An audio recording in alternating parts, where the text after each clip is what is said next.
allí en un pasillo del aeropuerto de Maiquetía. Sí, bueno, Santi, ya tenemos el primer invitado que nos va a acompañar hoy. Hablamos precisamente de este tema de las elecciones y de los cambios que se tienen en Santi, de quién se trata, con quién vamos a estar hablando hoy. Sí, mira, sí, Valentina, te cuento. Mira, se trata de Jesús Castellanos, él es politólogo, trabajó más de 20 años en el CNE y puntualmente lo tenemos aquí, bueno, por varias cosas, pero podemos comenzar por un tema que ha sido noticia esta semana y tiene que ver con que el fin de semana pasado hubo simulacro electoral. Aquí normalmente en Venezuela, no sé si en Colombia será igual, un par de semanas antes de una elección hay un simulacro electoral para que las personas vayan, se familiaricen con la máquina electoral, vean el cartón, etcétera. Bueno, en este simulacro, varios expertos lograron confirmar que no está un QR que permite un procesamiento rápido de los resultados, es un QR que está en el acta de votación. Entonces Jesús Castellanos, que es politólogo, te repito, trabajó en el CNE, es experto en estos temas, nos va a explicar de qué se trata. Jesús, buenas tardes, bienvenido a Venezuela al Día. ¿Cómo te va? Cuéntanos, Jesús, de qué se trata este QR, qué información del QR y por qué es importante resaltar que no se encuentra ahora en el acta de votación. Vale, bueno, lo primero que habría que advertir es que este código que está en las actas de escrutinio es un dispositivo que se instrumenta por primera vez en las elecciones regionales de 2021. ¿Cuál es la finalidad de este código QR? Básicamente es un mecanismo de certificación de la autenticidad del acta de escrutinio. Efectivamente, ese código QR comprueba que el acta de escrutinio corresponde a una determinada mesa. Pero además, y tan importante como eso, es que recoge la información de esa mesa por cada modalidad de elección de los resultados electorales. Es decir, que solamente con yo escanear, y cuando yo hablo de yo escanear, me refiero a partidos políticos, me refiero a cualquier organización interesada, inclusive el ciudadano común, tener acceso a esa acta y a ese código automáticamente va a tener de manera muy rápida y de forma transparente la información de los resultados electorales de esa mesa. O sea, estamos hablando de que es un sistema más bien como de seguridad en cuanto al escrutinio electoral, ¿correcto? De garantía, de seguridad, pero también de rapidez, porque ¿qué permitió eso? Bueno, esto por supuesto determinó la rapidez en el levantamiento de información de los resultados electorales, porque basta con escanearlo para yo tener entonces pues los resultados de todas las mesas electorales.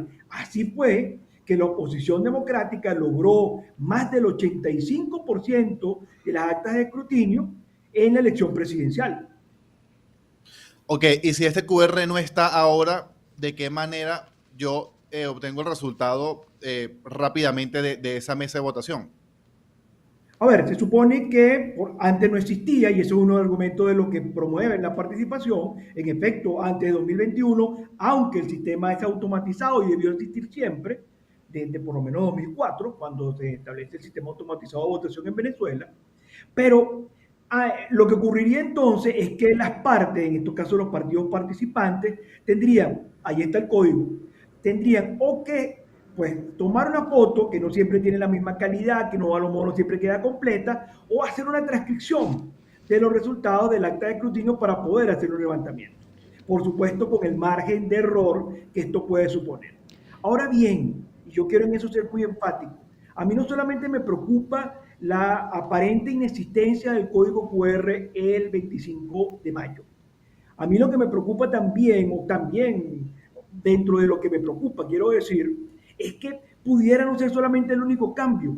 Nosotros no sabemos, y me atrevo a decir que cuando hablo de nosotros no solamente del ciudadano común, sino inclusive los mismos partidos políticos que están en la contienda, saben a ciencia cierta cómo va a ser el sistema de votación que se va a aplicar y si hay o no cambios en la ingeniería del proceso de votación del 25M con relación a procesos electorales pasados. ¿Por qué eso? Bueno, porque hemos visto que el Consejo, en esta opacidad que ha tenido, pues no ha mostrado, por ejemplo, la realización de las auditorías. Y más grave que eso, es que no ha publicado bajo ningún medio el tema de las actas correspondientes a cada auditoría que permitiría saber efectivamente cuáles son los términos que tiene el proceso electoral. Jesús, en medio, digamos, de esas ausencias de diferentes mecanismos de verificación, no va a estar este código, mencionas algunas estrategias, pero que siguen manteniendo un margen de error, pues esta decisión termina atentando precisamente con la transparencia que tanto se pide en estas elecciones y en estos mecanismos de participación. Digamos, esto es un atentado directo contra, digamos, esa transparencia, pero también hace parte, digamos, de seguir socavando la poca confianza que ya hay sobre las instituciones. Fíjate que tú tocas un tema clave. El tema de la transparencia no solamente es una exigencia ciudadana, debe ser una exigencia ciudadana y una responsabilidad de la administración electoral. Es que además, constitucionalmente, la Constitución de la República Bolivariana de Venezuela contempla dentro de los principios que debe regir el funcionamiento del poder electoral, y entre ellos, por supuesto, el Consejo como ente rector, es la transparencia y la eficiencia. Bueno, con esto es un atentado muy fuerte que se suma a la cantidad de vicios que hemos observado, la no publicación de la convocatoria, ni del cronograma, ni de ninguno de los actos, ni de las circunscripciones electorales. Por ejemplo, todo lo que mencionaba sobre el tema de la auditoría o lo que tuvo que ver con el registro electoral, no jornada, no publicación de registro preliminar, no posibilidad de impugnación, no publicación de registro definitivo. O sea, hemos encontrado un proceso que está viciado desde su inicio y durante todo el trayecto hasta el día de hoy.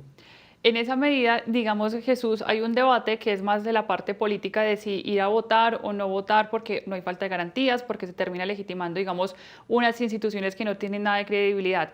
Digamos, más allá de esa parte política, al ciudadano que nos está escuchando y que quiere ir a participar, a ejercer su derecho al voto, recomendemos esas, digamos, como estrategias básicas precisamente para garantizar que su voto, digamos, se mantenga tal cual la elección que hizo y, digamos, lo que se deposita allí en las urnas.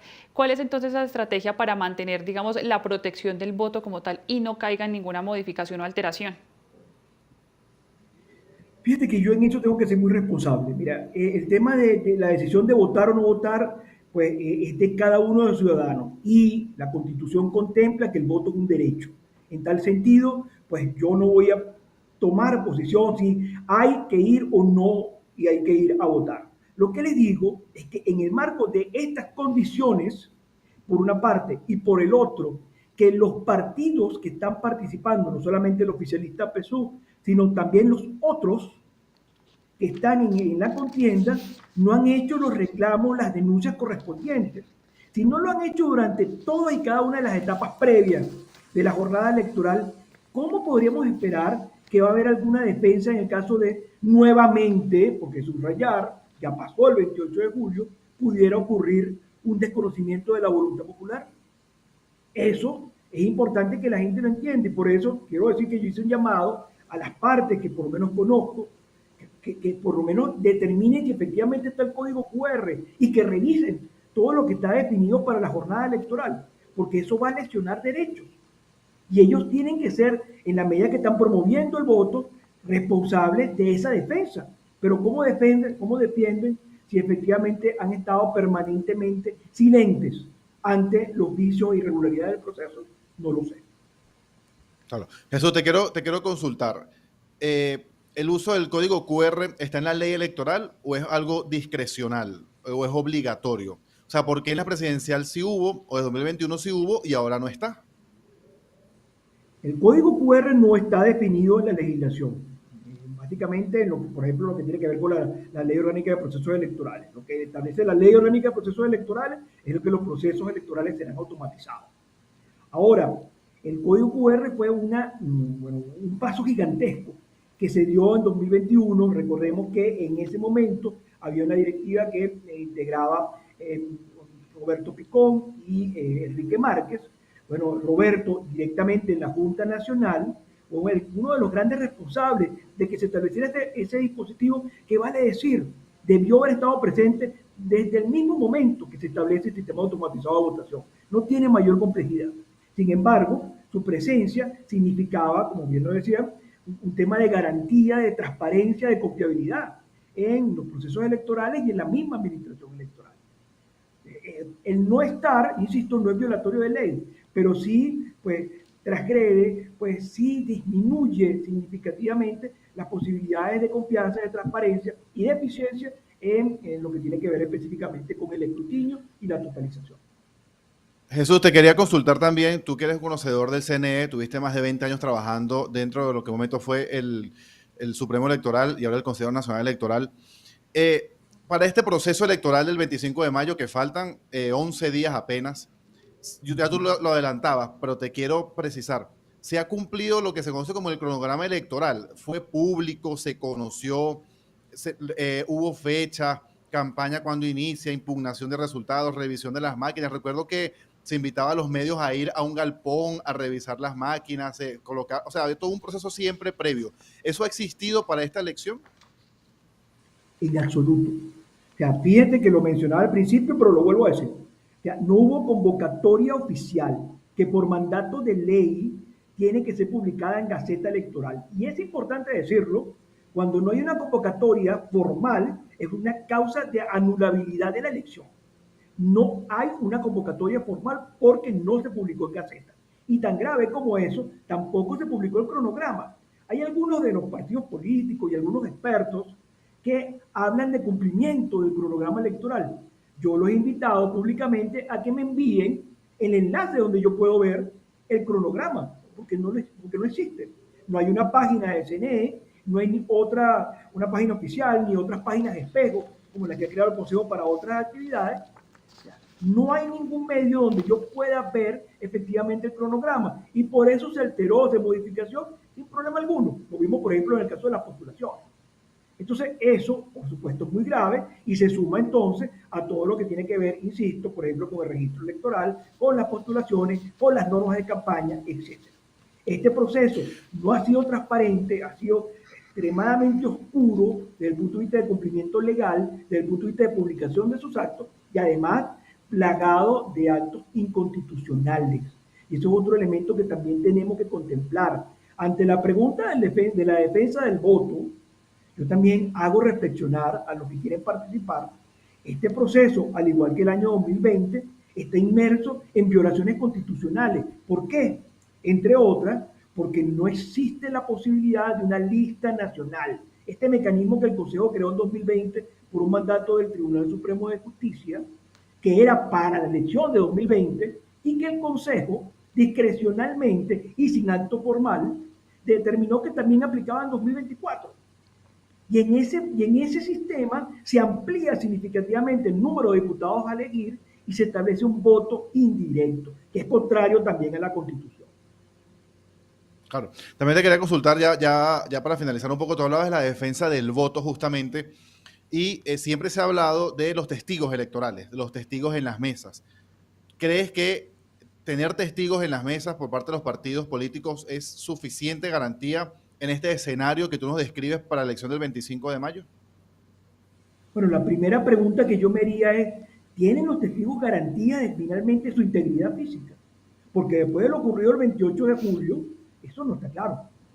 O sea, recordemos, precisamente para audiencias distintas a la venezolana, aunque entiendo que el mundo lo supo, la persecución posterior a la definición de resultado contrario a lo que fue la voluntad popular el 29 de julio, o sea, originó una cruenta persecución y uno de los principales actores a perseguir eran los testigos electorales. ¿Qué persona, por más que esté involucrada y con el concepto del voto y quiera participar, podría atreverse sin temer finalmente que su vida pudiera estar en riesgo después de lo ocurrido el 28 de julio? No lo sé. Están los partidos silentes ante la cantidad de vicios, o sea, en la capacidad de proteger a sus testigos, tampoco lo sé. Pues Jesús, muchísimas gracias por no solo esas recomendaciones, sino también las alertas tan importantes de estos mecanismos que van a ser, que deberían mantenerse por la necesidad precisamente de garantizar esa transparencia que es tan necesaria en estas elecciones regionales. De seguro te vamos a estar contactando nuevamente porque ya las elecciones están a la vuelta de la esquina y vamos a estar muy pendientes de cómo se desarrollan. Gracias de nuevo por acompañarnos hoy en Venezuela al Día. Muchísimas gracias por la invitación. Claro que sí, quedamos atentos.